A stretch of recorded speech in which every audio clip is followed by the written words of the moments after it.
All right, what's going on? Back for another video.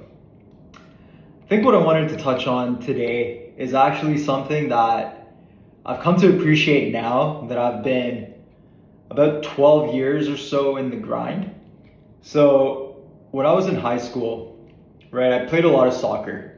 My whole goal in high school was to become, actually, let's go back even more. When I was in middle school, or when I was in even junior public school, I was a really dumb kid. Dumb in the sense that I didn't really care too much about schoolwork. And it wasn't up until I was in grade 7 where the shift really happened. So my parents and I, we went to Pakistan, and there I got this math book. And I started working through this math book. And I'm like, yo, I'm like really fucking dumb, but it would be really awesome if I could make myself a little bit more intelligent. Right, so I looked up through this book. I'm like, okay, it's hard as shit. I'm gonna go through it. And my identity really got attached to like getting better at math problems. And then after a while, I noticed that I went from being like a B student in school, like really dumb, not dumb, but just plain average, to then I realized like I was doing math problems and I got like perfect scores on tests. And it was because I was putting in all this extra work outside of school. Right, I was doing all these math problems that were way more advanced than through this textbook. So that when I got questions at school, I was just breezing through them, and I felt this feeling of mastery, of expertise, and that was something that I was really, really passionate about, and that got me really excited.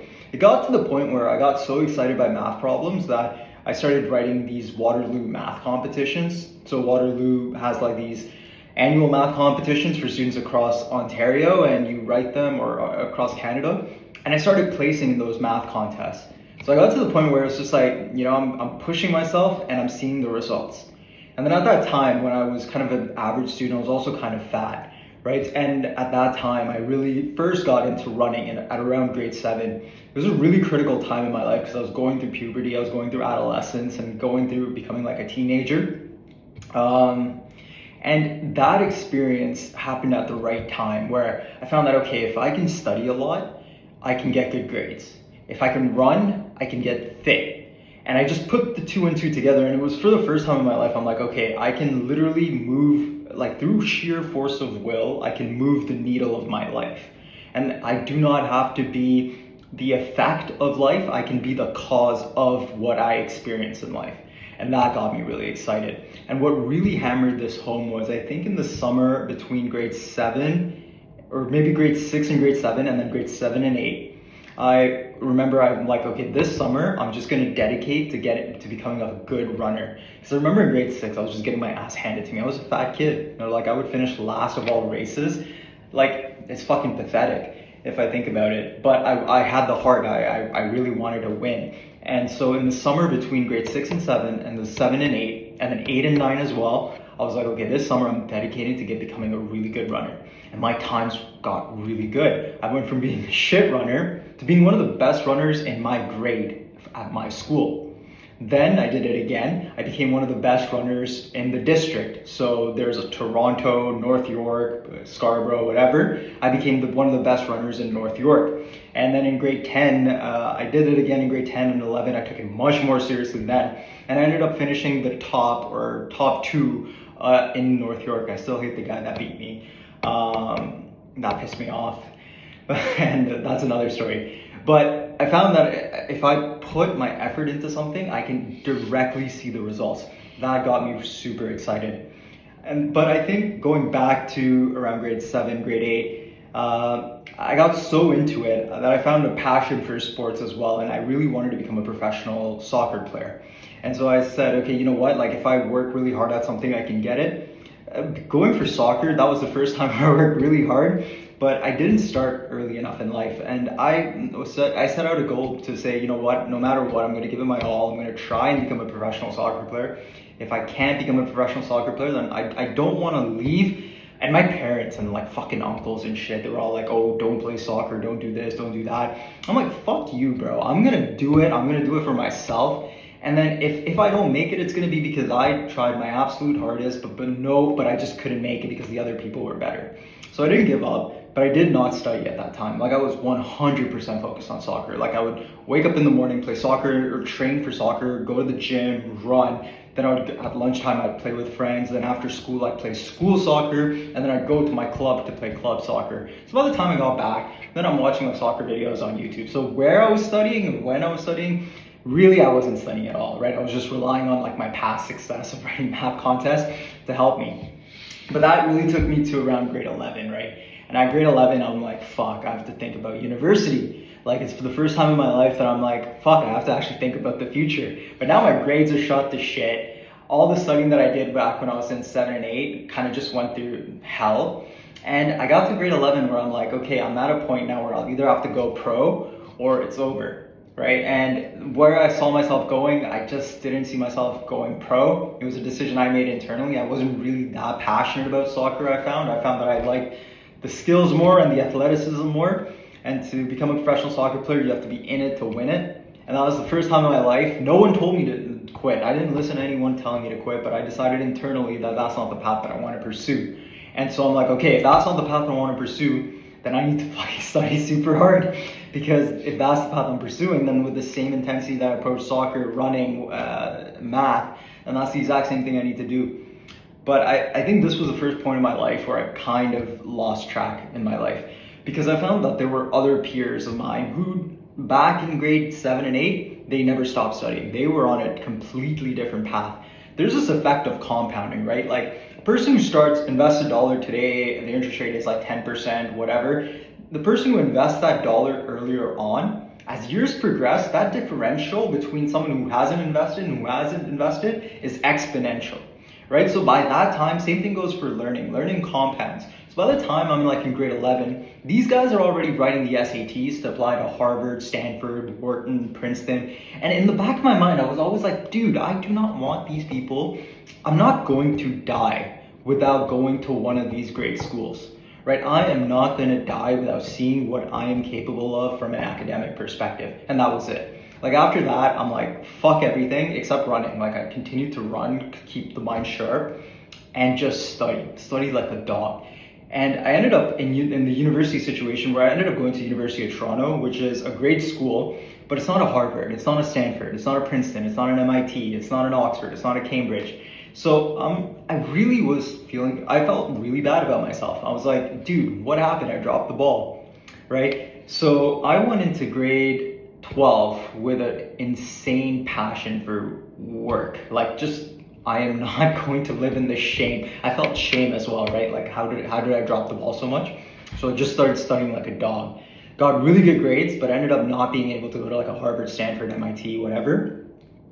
But then I went into my first year of university with just a massive chip on my shoulder. Man, I got rejected at so many other universities too. Like I remember I applied to Ivy, Queens, Rotman, just rejection, Schulich, rejection. And I'm like, dude, are you fucking serious? How am I getting rejected? Like I'm a really smart individual, like what the fuck? But anyway, I'm like, okay, fine. You know what? I'm gonna take it. I'm gonna have like the biggest chip on my shoulder and I'm going to prove these fuckers wrong.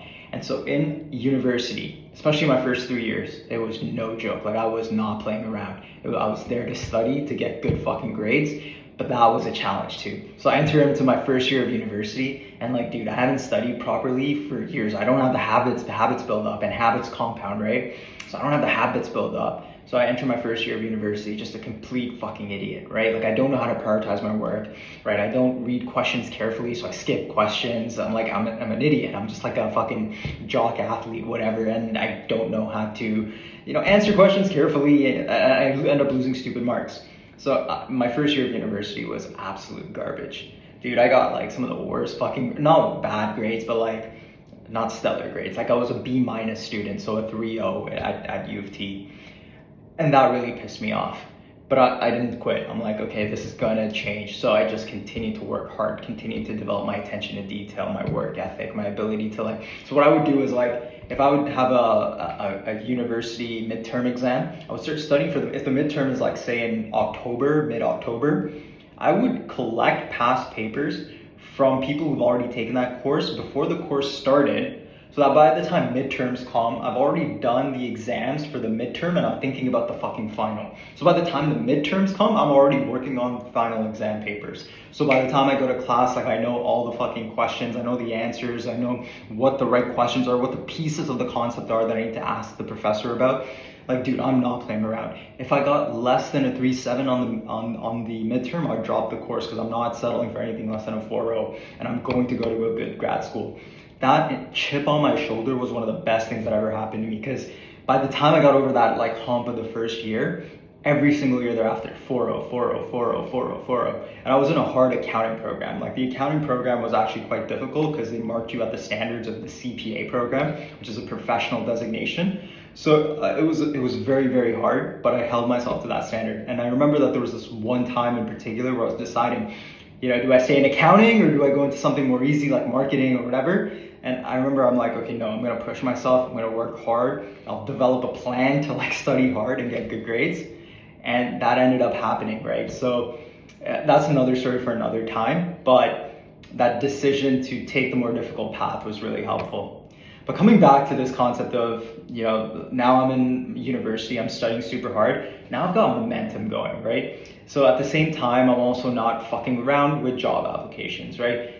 Fuck you, I'm gonna get the best fucking job possible, but now I'm at a disadvantage. So there's this thing called Big Four accounting. I applied to Big Four accounting, I get it. But then I hear about this other thing called investment banking, which is apparently more prestigious and pays more money. And so I'm like, dude, I wanna work in investment banking. But mind you, now there's like so many things that are working against me. Number one, I fell off the path, right? So like in grade 10 and 11, 9, 10, 11, I was an idiot. So my grades weren't great, so I didn't go to a target school. And so banks just don't look at people who are not from target schools. But that made me want it even more, right? My grades in my first year were shit, so my GPA, even though after that was 4.0, it was still a little lower than what the averages were for students that were just perfect through university and going through getting 4.0 still university. So getting internships is fucking hard.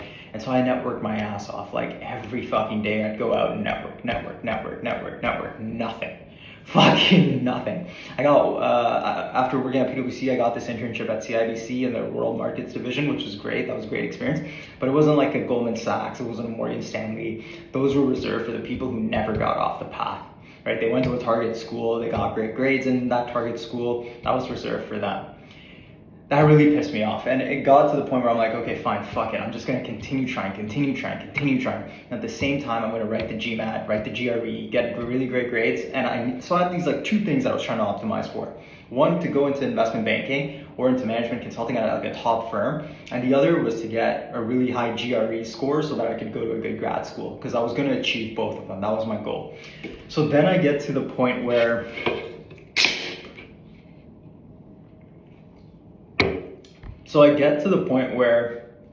I graduate university, right? And I'm working at Deloitte as a consultant, which honestly wasn't my first choice at all. And I'm even more pissed now because I'm like, fuck, I'm running out of time, dude. How the fuck do I get to where I need to get to? And so that's where I'm like, okay, I'm gonna lock in, I'm gonna apply to grad school.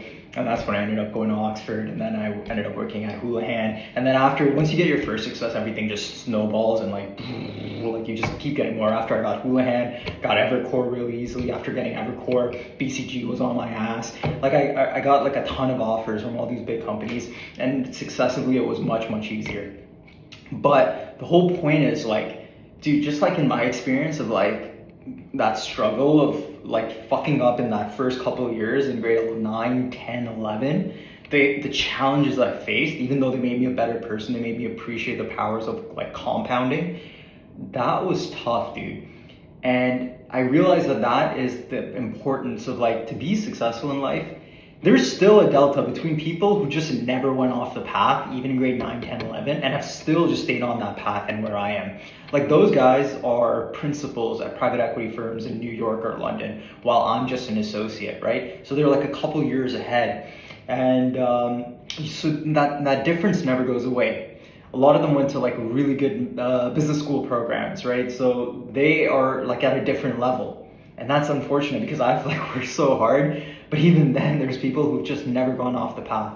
So my whole point is like, just don't forget the importance of compounding consistently, right? Like, never drop the ball. I'm happy that I went through this because it taught me the importance of this concept.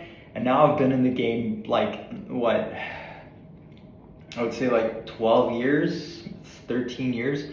I've been on the grind game where I've been working very hard for about 13 years. And that's kind of how I approach life. Like, just continue the grind, continue to stay on the path, don't fuck around. Because even if you leave the path for even a short amount of time, that's really gonna mess up your future trajectory. So that's the key thing, I'd say. Yeah. What else do I want to say about that? I think that's it. Like, focus on compounding every single day. Don't fall off the path. Be intentional. Know where you're going. And the game is there. Dude, the game is there for as long as you want to play it, right? Like, I remember when I was back in Canada, when I went from BCG back over to a fund in Canada, and then I got this offer at Aries. I'm like, dude, the opportunities are there for you. You can continue to play the game because it's always there. It's always fucking there. It's up to you to decide whether or not you have the cojones to like stay in the game. So what I notice now is like a lot of people who started off very strong, who were on the path, have fallen off the path. So some of them have fallen off the path. And those individuals that have fallen off the path, this game is still there. They can still come back into the game. The opportunity is always there. But the game respects hard work, right? It respects focus. It respects people who commit to it. It doesn't love you. If you stop doing it, it'll leave. Like, it is the most insidious, the most propitious, I don't know, propitious is not the right word. It's the most volatile, fickle human being or concept in the world. The game is the most fickle thing in the world. If it loves you today, if you're working hard towards it, it'll fucking kill you tomorrow if you stop caring about it or if you stop putting in the work. You're only as good as the last day that you put in, right? Like the last effort that you put in. Momentum is everything. I think that's the other thing that I want to talk about, right? Like, there's the concept of compounding and then the concept of momentum. Momentum is everything. Dude, when you stop getting momentum, it takes so much to build it up, right? In my example, it was like studying in high school, then studying in university, then trying to get into grad school, then moving countries, then working at big firms. Ball rolling, ball rolling, ball rolling. Now the ball is rolling. Don't fucking stop it, because life is about momentum. The longer you can keep the momentum going, it's like that domino. Like, there's this domino thing where you take a domino down and it starts taking down a bigger one, a bigger one, a bigger one, a bigger one, and eventually it like collapses a domino the size of a building, right? That is exactly how momentum in my career and my academics has worked. Like, it's all about momentum. Keep the ball rolling. I think I'll end it there. Yeah, this was helpful.